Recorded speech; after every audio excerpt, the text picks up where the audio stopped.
Hey guys, I'm going to read chapters 10 and 11 today. Out in the street, Ringo and his friends were still standing there, as though stuck to the pavement by some invisible force. "What was that?" asked a small, skinny boy who went by the name of Whippet. "Dunno," said the big, huge boy they called Tank, scratching his head. "Well, I wasn't scared," Ringo said defiantly.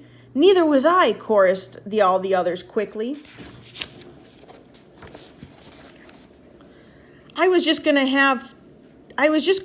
to have a word with that weirdo in the spacesuit when it got frightened and ran away.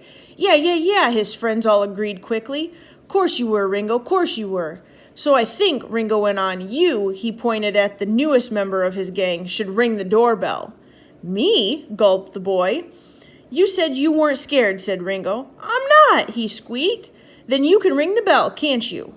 "Why can't you do it?" asked the new boy. "Because I asked you first. Go on." Ringo glared at the boy. "Do you want to be part of this gang?" "Yes," said the boy, wondering which was worse, meeting a spaceman and suffering the curse of alien life, or making Ringo angry. He settled for the spaceman, at least he wouldn't have to see him every day at school. He edged towards Eric's front door uneasily. "Then ring the bell, Zit," said Ringo, "or you'll be an ex-member of this gang." "Okay," muttered Zit, who didn't like his special new gang name much either, but others all took a few steps backwards. The new boy's finger hovered over the doorbell. Ringo said one of the others suddenly, "What are we going to do if he opens the door?" "What are we going to do if he opens the door, Ringo?"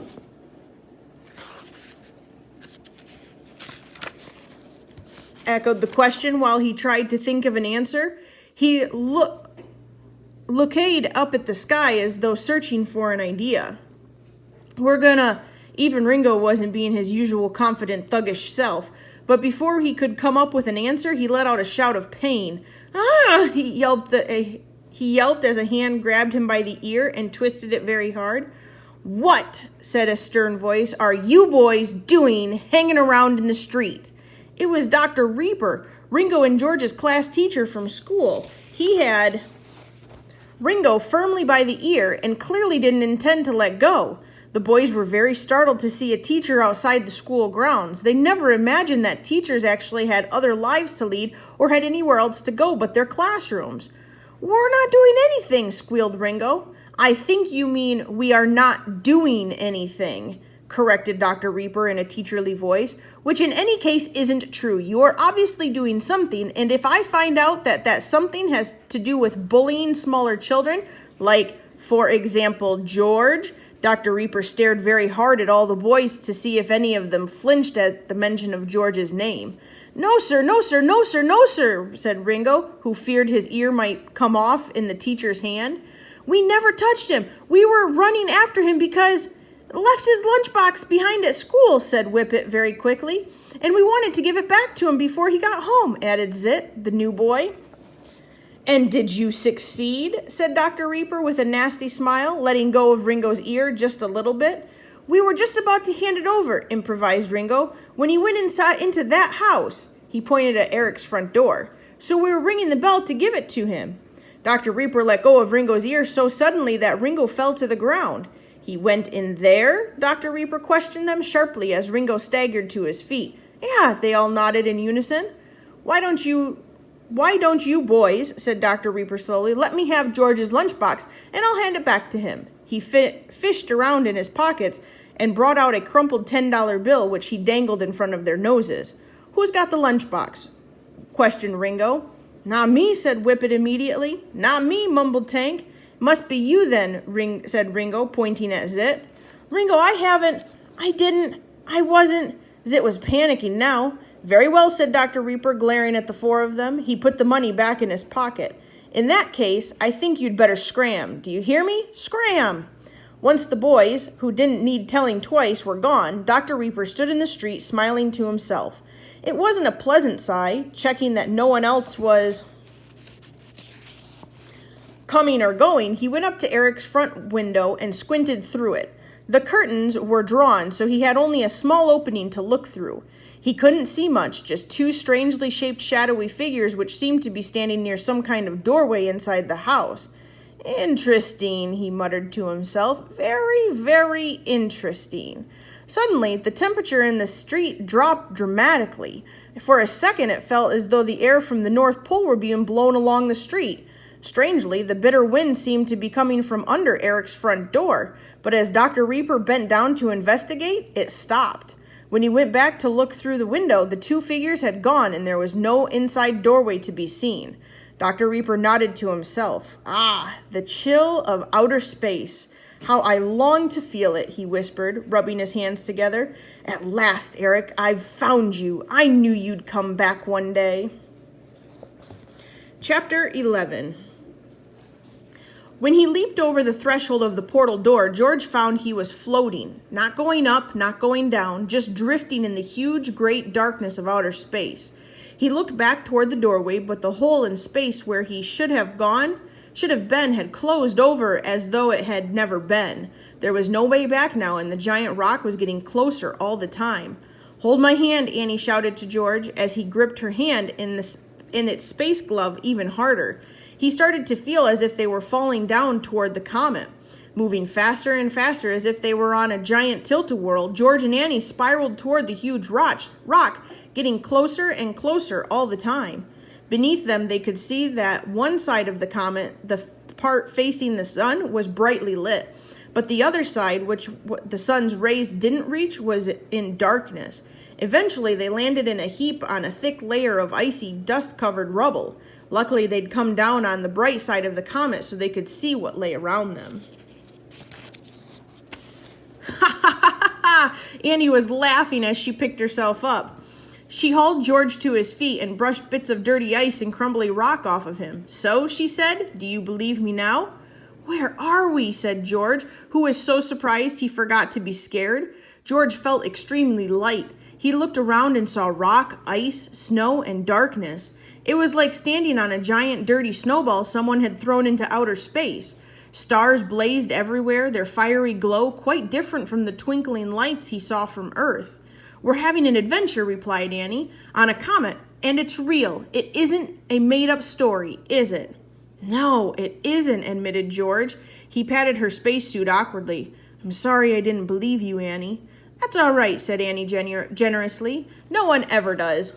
That's why I had to show you. Look, George.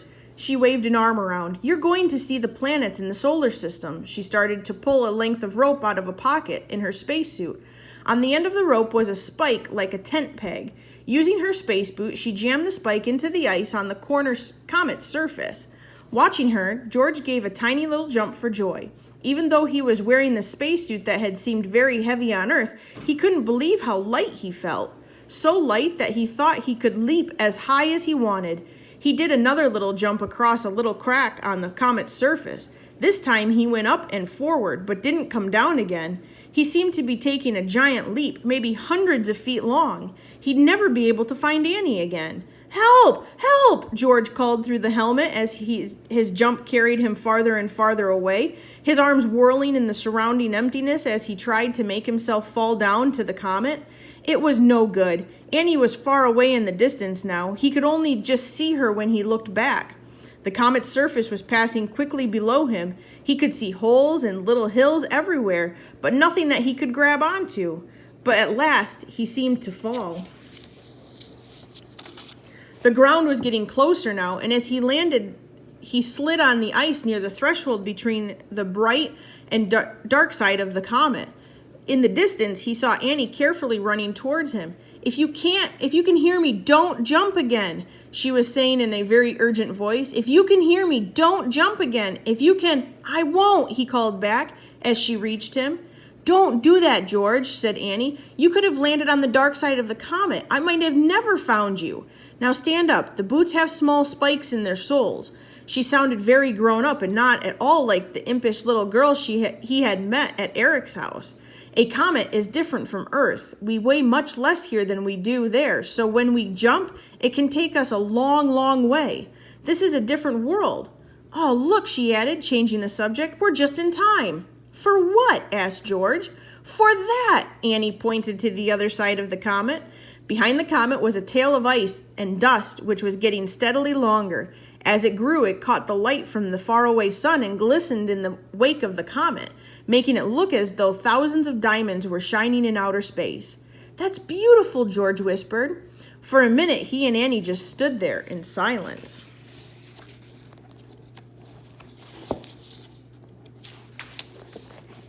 As George watched the tail grow, he realized it was made up of bits of the bright side of the comet.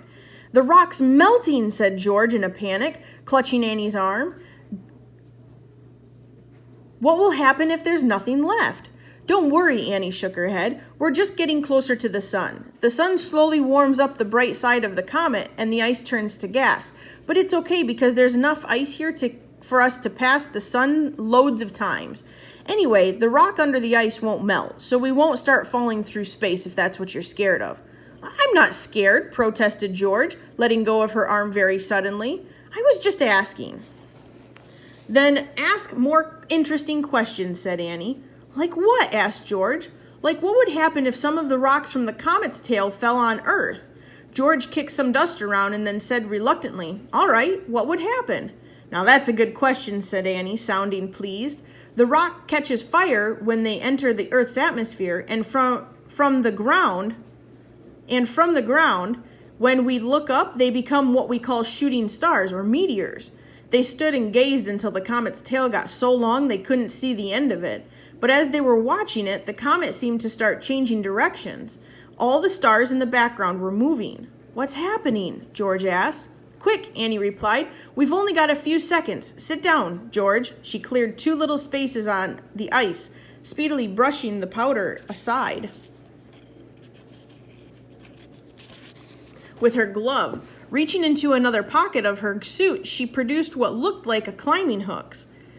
"Sit down," she ordered again. She screwed the hooks into the ground and fastened them onto the longish piece of cord hanging from a buckle on George's suit. "Just in case something hits you," she added. "Like what?" asked George.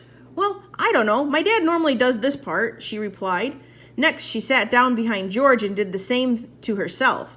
"Do you like roller coasters?" she added. "I don't know," said George, who had never been on one.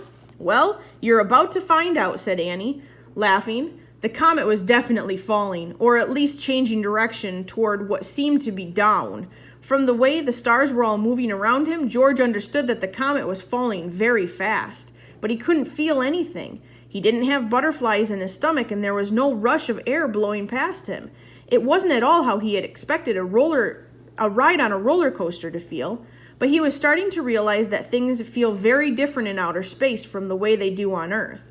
George closed his eyes for a moment just to see if he could feel anything at all. But no, nothing. Suddenly, with his eyes closed, he realized that something in space must be pulling them and the comet toward it for the comet to change directions like that. George instinctively knew that this something was probably much, much bigger than the comet on which he and Annie were surfing through outer space.